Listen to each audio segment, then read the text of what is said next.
The galaxy was full of rules. Elias Varn had broken many of them before, but this one was clear and loud. Do not talk to the Queen. Do not look at the Queen. She is untouchable. Elias stood at the center of the Grand Hall of Kareth Prime, the capital of the Shari Empire. The hall was vast and glowing with soft blue lights.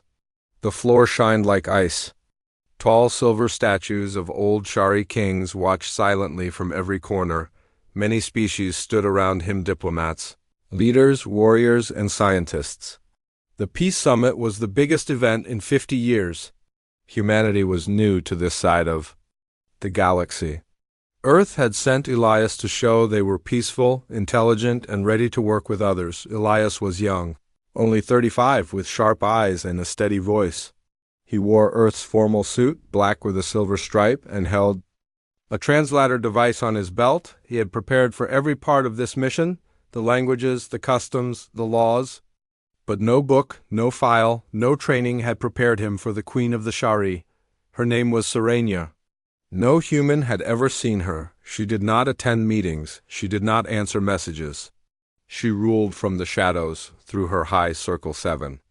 Powerful nobles who spoke in her name, that was the rule. But Elias was not good at following rules he did not understand. That evening, the summit held a welcome ceremony. All representatives gathered again, this time around a large, glowing platform. Music from a dozen alien instruments echoed through the air. Strange lights floated above the crowd, shifting colors as they moved. Suddenly the music stopped. Heavy silence followed. Then, from behind a high curtain at the end of the hall, a soft voice spoke. Welcome, visitors. I am Serenia, Queen of the Shari. May this peace last longer than our wars. The voice was gentle, but powerful. Elias felt a strange shiver run down his spine. He was not alone. Every being in the hall bowed or lowered their eyes. The curtain moved. A tall figure stepped onto the platform, hidden in a long, dark robe. Her face was partly covered, but her skin was a pale silver blue. Her eyes, glowing green, scanned the room, but only for a moment. Then her gaze stopped. It stopped on Elias. Elias stood still. He had not bowed. Not from rudeness, but from curiosity. He wanted to see the Queen. He needed to know who she really was. And in that brief moment, her eyes met his. They were not cold. They were not angry. They were curious. Then she turned and disappeared behind the curtain again. Later that night, Elias sat in his private room, high above the city. His window looked out at the endless towers of Kareth Prime, lit like stars. Ships flew quietly in the sky. Weaving between buildings with perfect order, he couldn't sleep. The Queen's eyes were still in his mind. There was something strange about her, something different. She had looked at him like a person, not like a ruler. Not like an alien. As he sat thinking, a light beep came from the door. A small metal ball floated inside, blinking green. Message for human delegate Elias Varn. It said in a soft voice. Elias took the device and tapped the screen. Only one sentence appeared. Meet me in the East Garden. Come alone. There was no name, no signature. But the message was written in English. Perfect English. Elias stood up slowly. He looked at the time. Midnight. He looked at the message again. His heart beat faster. He knew he should report it. He knew it might be a trick. But something deep inside him, something human pushed him forward. Curiosity. The East Garden was quiet and full of strange alien flowers. They glowed faintly in the dark. Water flowed through small crystal streams. The air smelled sweet like fruit and rain. Elias walked carefully between the plants. No guards, no cameras. Then he saw her. She stood under a large tree with silver leaves. The same robe covered her body, but her face was uncovered now. Her skin looked soft, her hair pale, white, tied with small ornaments. Her green eyes met his again. You came, she said softly. Elias nodded. You sent the message? She smiled. Yes, in your language. I have been studying it. Why? He asked. She looked up at the stars. Because I wanted to understand. Humans are new here, but different. You feel so much. You say what you think. You fight for each other. My people have forgotten that. Elias stepped closer. And the rules? The warnings? She turned to him. The high circle controls most of my world. They say I'm too emotional, too curious. That is why they keep me hidden. But I want to see more, learn more. Elias took a breath. So why me? Because you looked at me, she said. And you did not look away. They stood in silence for a moment, then she stepped back. This meeting is dangerous, she said. You should go, but I had to meet you once. I want to meet you again, Elias said without thinking. She looked surprised. Then she nodded once. I will find you, she whispered. Then she walked into the shadows and disappeared. The next morning, Elias tried to focus on his tasks. He attended 2 meetings, gave 1 short speech, and reviewed trade reports. But his mind was far away. He now knew the queen was not some cold, powerful ruler. She was a prisoner. A smart, curious, lonely soul. He wanted to help her. But he didn't know how. That evening, a Shari noble named Varlix approached Elias in the hallway. Varlix had sharp features, dark blue skin, and cold eyes. He was a member of the High Circle. Human, he said with a fake smile. We watch your movements with interest. Elias kept his face calm. I'm just following orders, attending meetings, making friends. Friends? Varlix repeated slowly. Be careful. In our world, curiosity can be dangerous. Then he turned and walked away. Elias stood still. He knew now the High Circle was watching him. That night, another message came. Same style. Same device, same place, 1 hour. Elias didn't hesitate. When he arrived at the garden, she was already waiting. I don't have much time, Serenia said. They're starting to suspect. I think Varlix knows, Elias said. She nodded. He always hated me. He wants power. Then why are you risking this? Elias asked. Why not wait until it's safe? She looked at him with deep eyes. Because safety is a cage, and I've lived in it long enough. Elias stepped closer. What are you trying to do? She hesitated. Then she said, change my world. But I can't do it alone. I need ideas. I need stories. I need truth. Then you have me, Elias said quietly. As long as I'm here, I'll help you.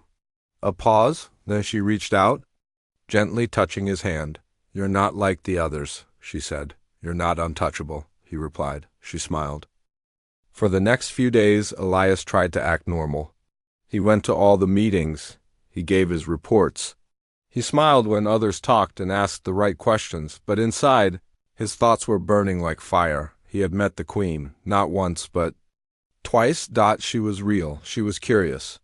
She was trapped, and someone was watching them. He had seen the way Varlix looked at him. The fake smiles, the sharp words. Elias had been a diplomat for years. He knew a hunter when he saw one. And Varlix was not just watching, he was preparing to strike. Still, Elias returned to the East Garden each night. And each night Serenia waited for him. Their secret meetings were short but meaningful. Each time they shared more. Serenia wanted to know everything about Earth, its art, music, emotions, wars, love. She listened like a student.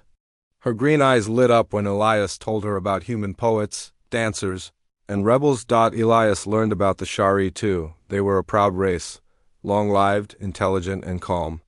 But their society feared emotion. Feelings were seen as dangerous. Love, sadness, joy, these were called soft weaknesses. Children were taught to hide their feelings. Leaders were chosen based on logic, and the queen? She was expected to be perfect and quiet. Serenia hated it. My mother was different. She said once, she used to read me stories, old ones about stars and heroes. She believed feelings made us strong. But when she died, the High Circle changed everything. They shut the palace. They locked me in. Why didn't you fight them? Elias asked. I was too young, she said.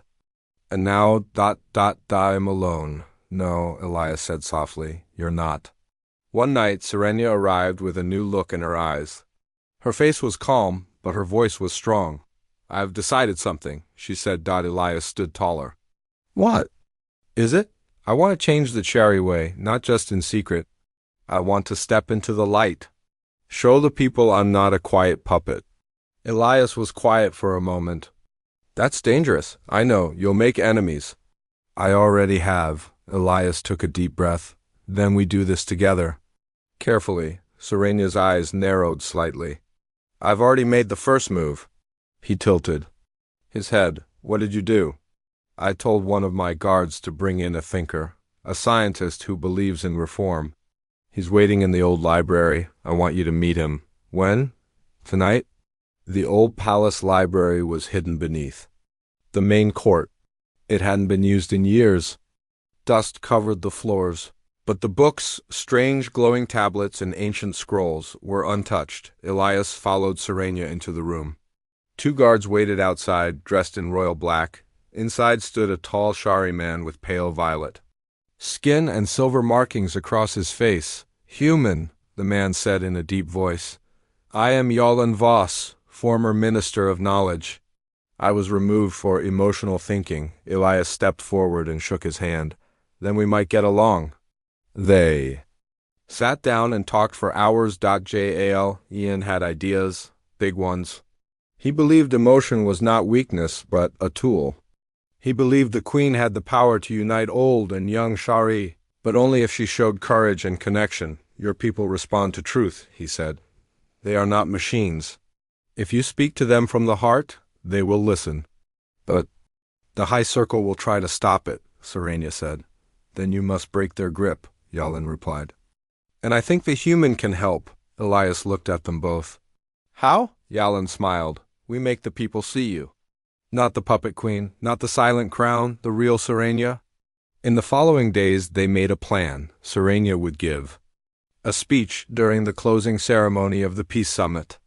A real speech, not one approved by the High Circle. She would talk about change, about emotion, about the truth of her prison. She would break the silence, but it had to be a surprise. If the High Circle found out, they would cancel the ceremony. Or worse, they rehearsed in secret. Elias helped with the writing.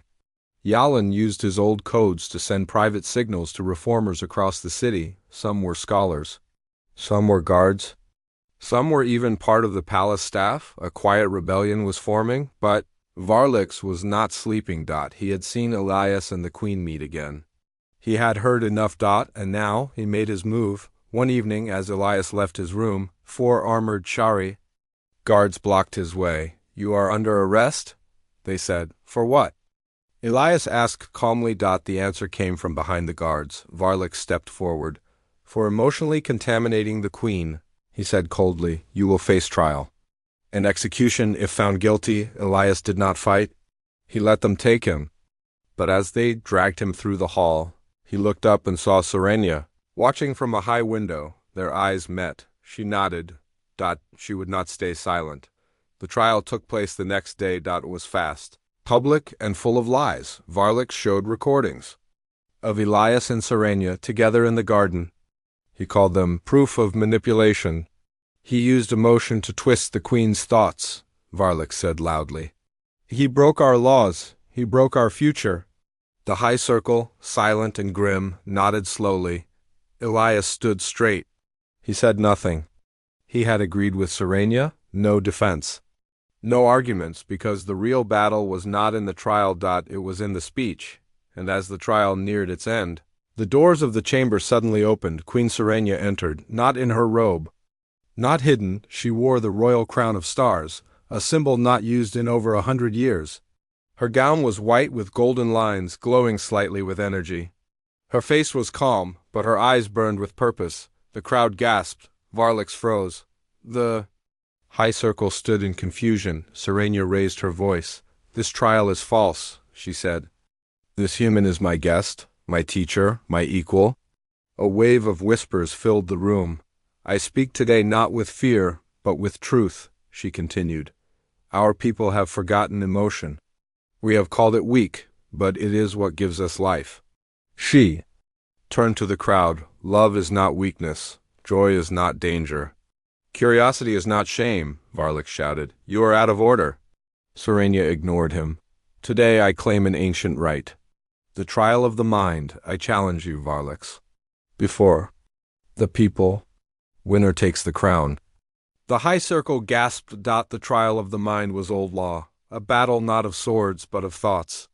A deep mental link between 2 minds. whoever stayed in control. 1. Varlix had no choice. I accept, he hissed. The battle took place. On the thought stage, a flat crystal platform powered by ancient energy, Serenia and Varlix stood across from each other. Their hands touched the central stone. Their minds linked. No one could see what they saw, not even Elias, but the pain on their faces told the story. Varlix was strong.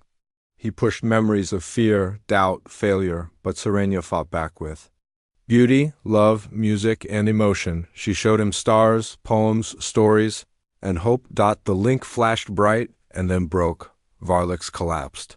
Unconscious, Serenia fell to her knees. Trembling, Elias rushed forward.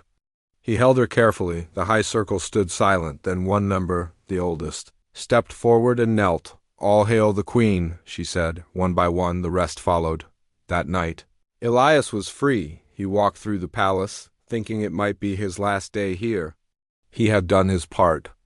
But humans were still not fully trusted in Shari space. He packed his bag slowly.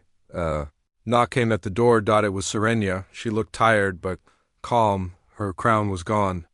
She wore a simple white robe now. You're leaving, she said.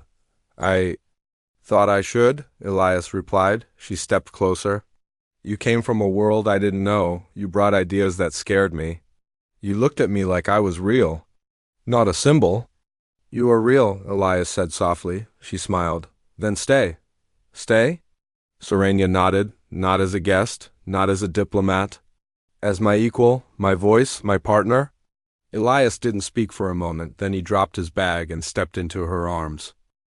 The next morning, sunlight broke through the high towers of Kareth Prime. The city, always glowing with cold order, now carried something else in the air. Whispers, whispers of the Queen's speech, whispers of her public mind duel, whispers of a human who helped her rise. For the first time in many generations, the people of the Shari Empire talked, not about rules or logic, but about change. Inside the royal palace, Queen Serenia stood beside Elias on the grand balcony. They looked down at the plaza below, where thousands of Shari citizens had gathered. Some held signs with symbols of emotion, red for courage, blue for understanding, gold for unity. They don't hate me, Serenia said softly.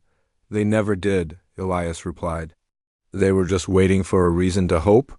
She turned to him. You gave me that reason? Elias shook his head. No, I only reminded you that you were always more than what they allowed you to be. The high circle had changed overnight. 2 of the 7 nobles had resigned. 1 joined Serenia's side openly. The rest remained silent for now. Serenia didn't force them. She gave them a choice: serve the people or leave their power behind. And now, new voices were rising: scientists like Yulin Voss, young leaders, artists, and even palace guards. A movement had begun. A movement that believed in both logic and emotion. But with hope came danger. Serenia received a message from a distant Shari colony named Drexel 9. The message was short and shaken. Rebel fleet seen near our moon. No orders from the crown. They call themselves True Order. Please advise. Serenia read it 3 times, her face pale. Varlix had followers, she said. He wasn't acting alone. Elias frowned. So this True Order, they want the old ways? She nodded. And they think I'm the threat now. Yalan.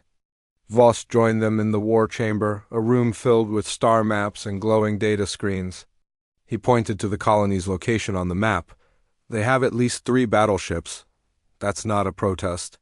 That's a rebellion, Elias asked. Can we talk to them? Yulin shook his head. They won't listen, not now. Serenia stood tall.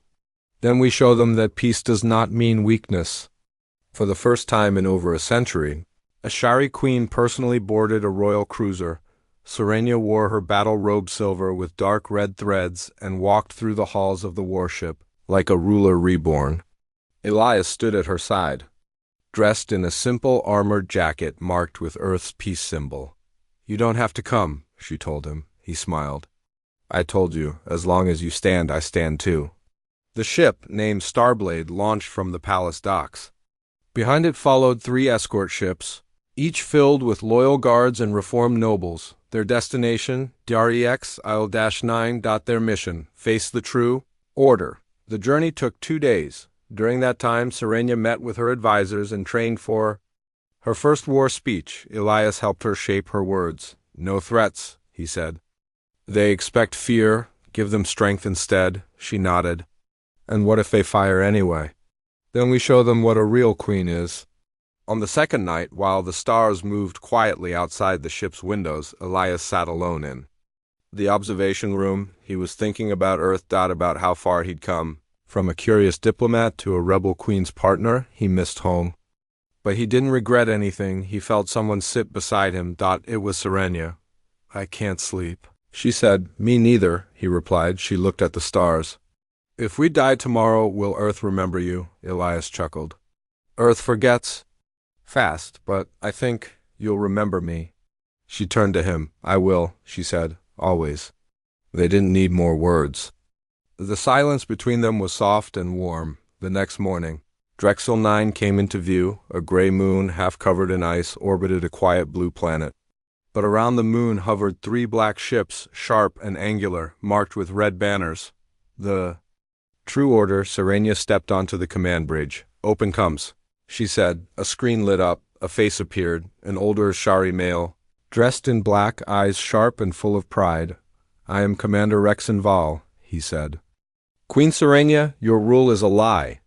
We serve the true Shari ways." Serenia spoke clearly. "You serve fear, I serve my people. You bring weakness, emotions, chaos.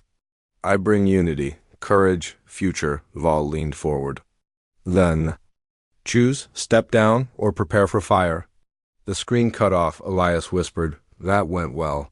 Suddenly alarms rang through the starblade. "Enemy ships charging weapons," shouted the crew. "Shields up," said the captain. A blast of red light hit the side of the ship. The cruiser shook but held strong. Serenia gripped the edge of the table. "No more hiding," she said. "Send my message." The ship's lights dimmed. A transmission was sent, wide frequency. Serenia appeared on every screen across the colony, across the rebel ships, even on secret channels. Her face was calm, her voice full of fire. "This is Queen Serenia. I do not ask you to follow me blindly. I ask you to listen. I am not here to destroy the old. I am here to build something better, not fear, not silence, but hope, strength, and truth." The speech echoed across ships and stations. Some rebel ships paused. One turned away. Commander Val growled, "Fire again." But before his order could be completed, one of his own ships turned and fired on him. The rebel ship exploded in a burst of flame on the bridge of Starblade. The crew gasped. "What happened?" Elias asked. The comms officer replied, "Rebel ship Varela just broke formation. Their captain says they stand with the Queen." Another voice came through the radio. "We are the Whisper's Edge. We follow the heart, not fear." One by one, 2 more ships broke ranks. Commander Val screamed into the channel, "Traitors!" But it was too late. His own fleet had crumbled. The battle was over before it truly began. Val's last ship tried to escape, but the Starblade caught it in a gravity net. Val was taken prisoner, furious and silent. When Serenia landed on Drexel 9, the people greeted her not with fear, but with cautious respect. She spoke to them in the open square. "Rebellion is not always wrong," she said. "Only when it serves hate instead of hope." That night, Elias walked through the colony's garden, thinking of everything. He had seen a queen stand without fear. He had seen a rebellion fall without blood. He had seen the power of emotion win. In a world ruled by logic. He heard footsteps behind him. Serenia joined him again. She looked at him with tired but bright eyes. "Today, I was not untouchable," she said. "You were unforgettable," Elias replied. She leaned closer. "What now?" she asked. Elias smiled. "Now we rebuild." The war was over. Not a war of blood and fire, but a war of ideas. A war of voices, eyes, and choices. The rebellion called the True Order had fallen, not by strength alone, but by something deeper, change. And change had a face. Her name was Queen Serenia. 3 weeks had passed since the battle over DREXIL-9. News had spread quickly through the Empire. The Queen had spoken from the heart. She had faced her enemies, and she had won with a human at her side. Some Shari were afraid, some angry, But most especially the younger generation were curious. They had never seen a ruler cry. They had never seen a leader fight for feelings.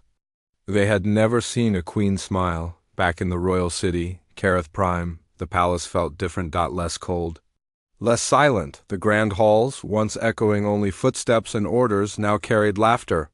The old guards still stood tall, but their eyes were not as hard. In one of the royal chambers, Elias sat with Yalin Voss, the reformed scholar. They were surrounded by datapads, scrolls, and star charts. On the main screen was a list of colony names, places scattered across cherry space. "What's this?" Elias asked. "Hope," Yalin replied. "Places asking to hear from the queen directly. They want her to visit. Speak. Listen." Elias raised a brow. "That's a lot of pressure," Yalin smiled. "She can handle it because she's not just a ruler now. She's a symbol." In the throne room, Serenia sat not on the high throne, but on the steps below it. Around her were children, Shari. Boys and girls from the city, eyes wide, faces bright. She told them stories. Not old, dry tales about logic or victory, but real stories of mistakes, emotions, and courage. One boy raised his hand. "Queen Serenia, why did you choose the human?" The guards behind her stiffened. But Serenia only smiled. "Because he saw me," she said. "Not as a queen, but as a person," the boy blinked. "But wasn't that dangerous?" Serenia nodded slowly. "Yes, but sometimes the greatest danger is never being truly known." Later that day, Elias found Serenia in the moonlight garden. Alone, she sat on the edge of a small fountain, her bare feet in the water. Elias smiled as he walked closer. "You're starting to enjoy being touchable, aren't you?" She gave him a playful look. "The people like it, I like it." He sat beside her. "The colonies want you to visit, all of them." She sighed. "Then we start planning. You'll be the first queen in 400 years to leave the throne world." She looked at the stars above. "Then let me be the last queen who ever had to hide behind it." The tour began 1 week later. Queen Serenia's ship, renamed the Heartfire, launched, with Elias as her official consort advisor, not a ruler, not a prince, but her voice among the people. Their first stop was Asaratu, a desert colony. When they arrived, the local leader knelt quickly and kept his eyes low, but Serenia raised him to his feet. "Look at me," she said kindly. "I do not rule with fear, I walk with you." That night she gave a speech in the open plaza. Hundreds came, Shari farmers, miners, builders. Many cried. Some laughed. Some simply watched in silence, but something had changed. No one left. Elias walked through the colony streets, now covered in flowers and colored lights. He saw murals of Serenia painted on old walls, not as a stone queen but as a woman with emotion in her eyes. He felt a hand slip into his Sren. She smiled. "It's working, yes," Elias whispered. "It's real." But not everyone was happy. In the shadows of Careth Prime, far from the palace, a secret gathering formed again. Old nobles, cold minds, silent oaths. They had seen enough. "She spreads emotion like a sickness," one of them hissed. "The people love her," said another. "Then we make them fear again," the leader growled. "We remove her." They called themselves the Chain, and they had a plan. Meanwhile, Serenia and Elias visited colony after colony. On Velenex, a city in the clouds, she danced with children. On Myros Deep, an underwater station, she cried while listening to a song written for her. Elias stood beside her through it all. He didn't speak often, but his presence reminded everyone the queen was not alone. One night, on the frozen world of Paltar, Serenia stood by a tall glass window. Snow fell quietly outside. "Do you ever think this won't last?" she asked softly. Elias looked at her. "Change is always fragile, but you've lit a fire, and fire spreads." She turned to him. "Then I want us to keep going. Together." Elias stepped closer. "As partners?" "As something more," she whispered. In the silence that followed, they kissed. There was no ceremony, no speeches, just two souls in the snow, brave enough to choose each other. But peace does not stop danger. In the shadows of the palace, the Chain made their move. They hacked the royal security grid. They poisoned a council member loyal to Serenia, and Finally, they sent a message to the queen's ship. If you do not return and step down, your human will not survive. You cannot protect both your throne and your heart. The message was signed with one symbol, a black chain over a silent star. Sirenia received it in her private chamber. Her hands shook as she read it. Elias entered moments later and saw her pale face. What happened? She showed him the message. His expression hardened. They want to scare you. They're threatening your life. He stepped forward. Then we face it, together. No, she said suddenly. You're not a shield. You're not my weakness. He looked into her eyes. Then don't treat me like one. That night, Sirenia gave another speech, but this time, it wasn't planned. She stood before a full crowd on Paltar, with cameras broadcasting across the empire. I have been threatened, she said boldly. By those who fear love, who fear truth. She raised her hand. I say this, I will not step down, I will not hide. And if they come for my heart, they will find it guarded not by soldiers, but by everyone who dares to feel. The crowd erupted in cheers. Back on Kareth Prime. The chain watched the broadcast. She challenges us openly, one growled. She must be silenced. The leader raised a small device. We strike the heart. He pressed it. The next morning, as Elias walked through the colony garden, a quiet beep echoed from a drone nearby. He turned and saw a flash of red light. The explosion shattered half.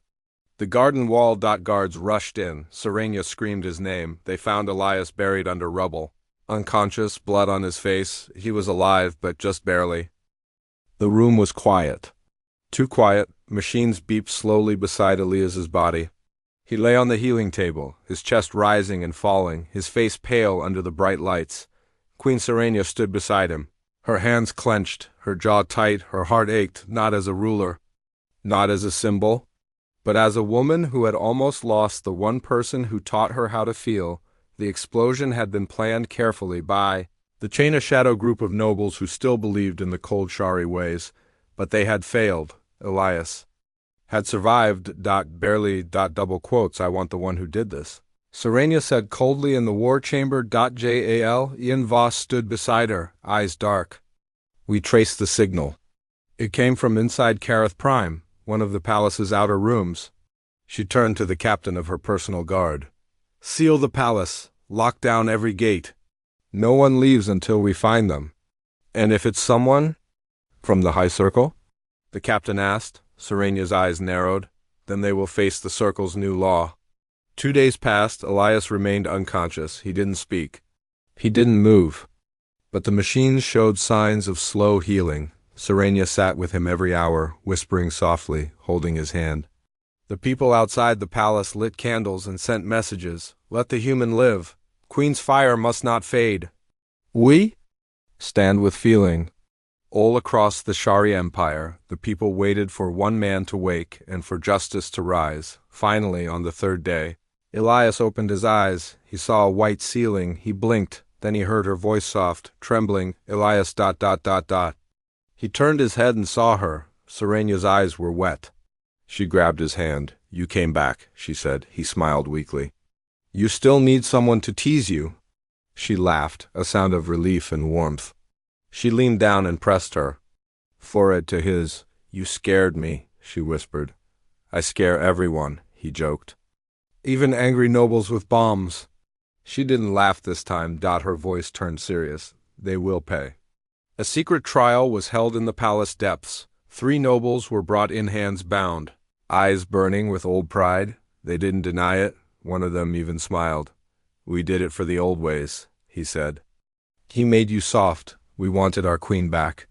Sirenia stood tall, no crown on her head, just truth in her voice. You wanted a queen who never feels. You wanted a throne of silence. She walked slowly toward them. But this empire will never be silent again. She didn't order execution. She gave them a choice, exiled to a distant moon or life in a deep prison. Beneath the sea. They chose prison. The people cheered. Days passed. Elias recovered slowly, and Sirenia never left his side. One night, while the stars blinked above the palace, they sat together in the moonlit garden. It had been rebuilt clean, fresh, full of new flowers. He looked at her. You didn't have to choose me over your safety. She looked back. I didn't choose you over the crown. I chose you with it. He reached out and took her hand. Then let me say something brave. She raised an eyebrow. Braver than kissing a queen? He smiled. Yes. He stood up and dropped to one knee. Her eyes widened. Elias? He took a small ring from his coat. It wasn't gold or diamond. It was carved from silver stone from Drexel 9. The day I met you, I was just curious. Now, I'm yours. If you'll have me. She stared at him, speechless. Then she pulled him up and kissed him deeply. Yes, she whispered, always. The next day, the palace announced the first royal bonding ceremony in over 500 years. Not a political wedding.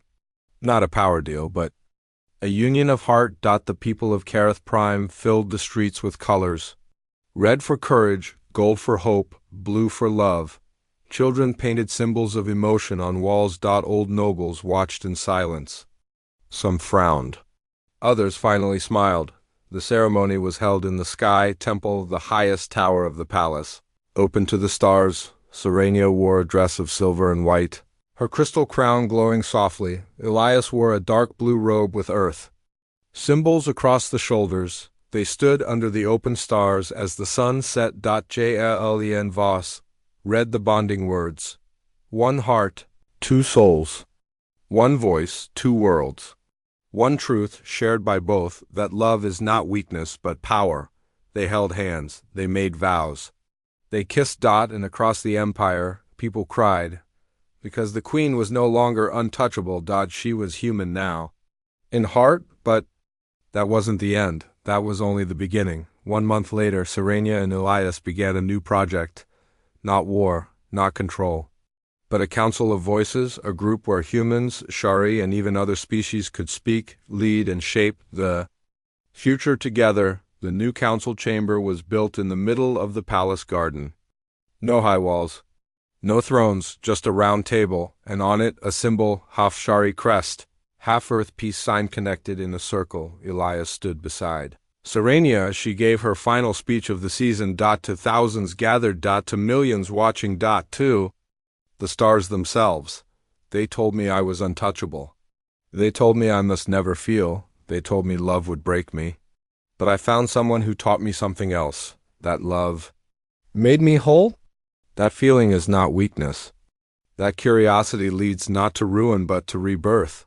She looked at Elias. He made me feel, and because of that. I now know what it truly means to rule. The crowd rose in cheers. The night sky lit up with floating lights, and high above the clouds, in a palace that once stood cold and quiet, two hearts burned together, untouchable, not by fear, but by love.